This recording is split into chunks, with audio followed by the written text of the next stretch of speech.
বেশ কয়েক বছর পর আমার শ্বশুর শাশুড়ি তার ছেলে শ্বশুর বাড়িতে আসবে, মানে আমার বাপের বাড়িতে আসবে, গ্রামের বাড়িতে।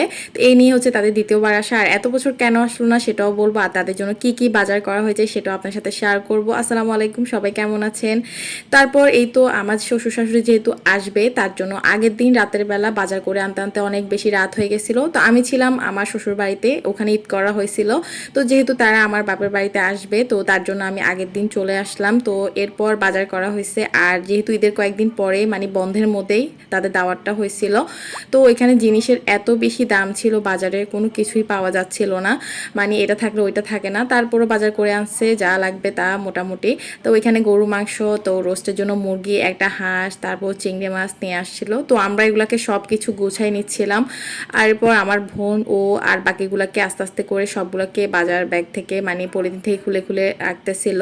তো আমাদের বাড়িতে কিন্তু অনেক মানুষই আছে হেল্প করার মতো, সবাই আমাদেরকে একসাথে সব কিছু করে দেয়, হেল্প করে দেয়, যার কারণে কাজটা অনেক বেশি সহজ হয়ে যায়। এরপরই তো আদা নিয়ে আসছে, আদাটাকে এখন ব্লেন্ডার করতে হবে, কারণ ফ্রিজে তেমন আদা ছিলই না। তারপর আম্মু বসে পড়ছে কাটাকাটি করতে। এখানে মুরগির গরু মাংসের মধ্যে কিছু কিছু পিস এত বড় ছিল যেগুলো আসলে একদম ছোট না করলে হয় না, তো ওগুলাকে কেটে নিচ্ছিল। আর এখানে রোস্টটাও কাটা হয়ে গেছে, রোস্টের মুরগিটা। তো আমি এটাকে একটা পাতিলে নিয়ে নিচ্ছি ধোয়ার জন্য। আর হ্যাঁ, যেটা বলতেছিলাম, কেন এত বছর আমার শ্বশুর শাশুড়ি আসলো না, আসল কথা হচ্ছে যে আমরা গ্রামের বাড়িতে সব সময় থাকা হয় না, তো বেড়াতে আসা হয় মাঝে মাঝে। তো তার জন্য, আর তারা শহরের বাসায়, আমাদের ওখানেই বেশি আসা হয়। তবে হ্যাঁ, আমার ননদ তারপর দেব তারা কিন্তু বেশ কয়েকবার এসেছে আমাদের গ্রামের বাড়িতে, যখন আমরা গ্রামে থাকি বেড়াতে আসি। তো আমার শ্বশুর শাশুড়ি আমাদের গ্রামের বাড়িতে তেমন একটা আসা হয়নি। আমার শাশুড়ি এক দুইবার আসলেও আমার শ্বশুর মাত্র একবারই আসছিল অনেক বছর আগে। তো এই নিয়ে তার দ্বিতীয়বার আসা, তিনি তার বাড়ি ছেড়ে কোথাও যেতে চায় না। তো আমার দেবরও বিয়ে করেছে কয়েক বছর হচ্ছে, তো তার মানে আমার যাকে এখনো দাওয়াত দেওয়া হয়নি, বাসে যেতে বললে তারা যায় না। তো তারও আমার বাড়িতে প্রথম আসা আমার জায়ের। তো এই আর কি, বলতে বলতে অনেক কথা শেয়ার করে ফেললাম আপনাদের সাথে।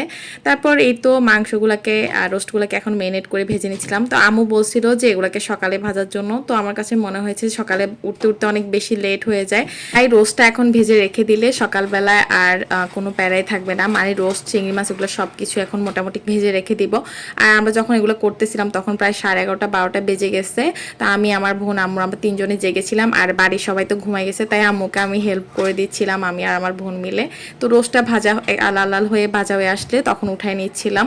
অনেকে দেখি যে ভাজা ছাড়া রোস্ট করে, কিন্তু আমার কাছে মনে হয় একটু ভেজে রোস্টটা করলে বেশি ভালো লাগে, মানে এক একজনের রান্নার স্টাইল এক এক রকম। তারপর রোস্টটা ভাজার পর চিংড়ি মাছগুলোকেও ভেজে নিচ্ছিলাম। আসলে যত বেশি মেহমানি হোক না কেন, আগের দিন সব কিছু গুছিয়ে করলে, এভাবে সব কিছু ভেজে রেখে দিলে কিন্তু আর কোনো ঝামেলাই হয় না। তো আরেক পাশে গরু মাংসটাও কষাতে বসাই দিয়েছিলাম, এটাও আস্তে আস্তে কষানো হচ্ছে। সকালবেলা ঘুম থেকে উঠে শুধু আস্তে আস্তে সব কিছু, শুধু দো পেঁয়াজা করবো, কোটার মধ্যে ঝোল দিব, এটাই। তো আজকের ভিডিওটা অনেক লং হয়ে গেছে। নেক্সট ব্লগে থাকবে কি কি রান্না করেছিলাম, কিভাবে করেছিলাম, সব কিছু। ভালো লাগলে অবশ্যই একটা লাইক, কমেন্ট করে শেয়ার করবেন। আল্লাহ হাফিজ।